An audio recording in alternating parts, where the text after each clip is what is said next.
વાવ વિધાનસભાની પેટા ચૂંટણીનું મતદાન છે તે વહેલી સવારથી જ ચાલી રહ્યું છે। સાંસદ જ્ઞાનીબેન ઠાકોરના રાજકીય ગુરુ કેપી ગઢવીએ પોતાનો મતાધિકારનો ઉપયોગ કરીને મતદાન કર્યું છે।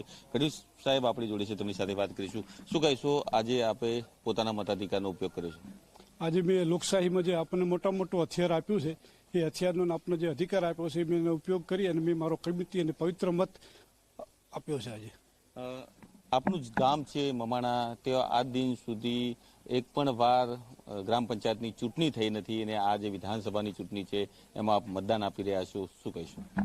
આજે જે મેં મતદાન કર્યું છે આ વિસ્તારમાં ભાઈચારાની ભાવના જળવાઈ રહે ને આ વિસ્તારમાં વિકાસ કેમ થાય એના અનુલક્ષીને મેં મારું મતદાન આપ્યું છે। આવનાર દિવસો મને વિસ્તાર છે ધારાસભ્ય તરીકે ચૂંટાઈને આવ્યા પછી અહીંના ધારાસભ્ય અને જ્ઞાનીબેન ઠાકોર બંને ભેગા થઈને અહીંયા જે કંઈ સ્થાનિક પ્રશ્નો જે કંઈ બાકી રહ્યા છે, ઘણા બધા પ્રશ્નો 7 વર્ષની અંદર જ્ઞાનીબેને પૂરા કરવાની કોશિશ કરી છે। બાકી જો નર્મદા કેનાલનું નેટવર્ક હોય, રસ્તાનું હોય કે સાર જે નિયંત્રણનું જે કામો છે એ કરવા માટે અમે બધા સાથે મળી, અમારા ધારાસભ્ય જીતીને આવશે એ અને જ્ઞાનીબેન ઠાકોરને બધા સાથે મળીને આ વિસ્તારનો વિકાસ કરવા માટે કોશિશ કરશું।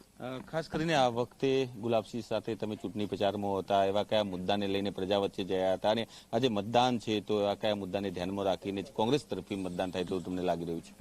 ખાસ તો આ વિસ્તારમાં શુદ્ધ પીવાનું પૂરતું પાણી મળતું નથી। અમારો પહેલો મુદ્દો એવો છે પીવાનું શુદ્ધ પાણી લોકોના ઘર સુધી, વાઢિયા સુધી મળી રહે। બીજું, હાલ અમારે નર્મદા કેનાલ આવ્યા પછી લોકોનું કે રહેવાનું ખેતરોમાં થયું, ખેતરોમાં રહેવાના કારણે ચોમાસાની અંદર ખેતરમાંથી ગામમાં આવવાની ખૂબ તકલીફ પડે છે। દૂધ ડેરીમાં ભરાવાનું, દૂધ ભરાવવા માટે આવવું પડે, છોકરાઓને સ્કૂલે ભણવા માટે આવવું પડે। ત્યારે ચોમાસાની અંદર એ કાદવ કીચડને કારણે રસ્તાઓમાં ખૂબ પ્રશ્ન થતો, એટલે પહેલો અમે રસ્તાનો મુદ્દો લીધો, ગામથી ગામ જોડતા રસ્તાઓ આ વિસ્તારને અગત્યની જો માંગ હોય ત્યારે ગામથી ગામ જોડતાનો।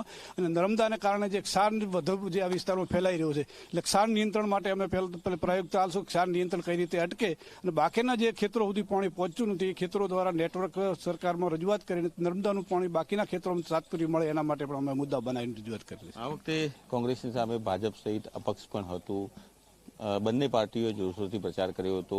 જીતનો કેટલો વિશ્વાસ આપ કોંગ્રેસ પક્ષને રાખી રહ્યા છો? જીતનો મને પૂરેપૂરો વિશ્વાસ છે। ભાજપનો કળકળાટ જ અમને મોટો ફાયદો કર્યો છે। અત્યાર સુધી હું ઘણા બધા બૂથોમાં ફર્યો છું, કોંગ્રેસ તરફી જ મતદાન છે, ભાજપનો કોઈ માહોલ નથી। ભાજપનો જે કમિટેડ વોટ હતો એમાં બિલકુલ ઉત્સાહ નથી। મેં એમના ઘણા બધા બૂથો જે 30%, 35% જ મતદાન થયું, જ્યારે કોંગ્રેસની વિચારધારાવાળા બૂથો મેં જોયા તો 60-70% સુધીના વોટિંગ થયેલા છે। માવજીભાઈ કોને ફાયદો કરશે, ભાજપ કે કોંગ્રેસ? માવજીભાઈ હાલ અમને કોંગ્રેસને ફાયદો કરે એવું દેખાઈ રહ્યું છે। તો આ હતા કેપી ગઢવી, જે કોંગ્રેસના પીઠ આગેવાન છે, નેતા છે। તેઓ કહી રહ્યા છે કે જે રીતે મતદાન થઈ રહ્યું છે તેથી તેમને લાગી રહ્યું છે કે આ મતદાન છે તે કોંગ્રેસ તરફી થઈ રહ્યું છે ને જે રીતે માવજીભાઈ પટેલ છે તે કોંગ્રેસને ફાયદો કરે તેવું તેઓ વાત કરી રહ્યા છે। અલ્કેશ રાવ, જી મીડિયા, બનાસકાંઠા।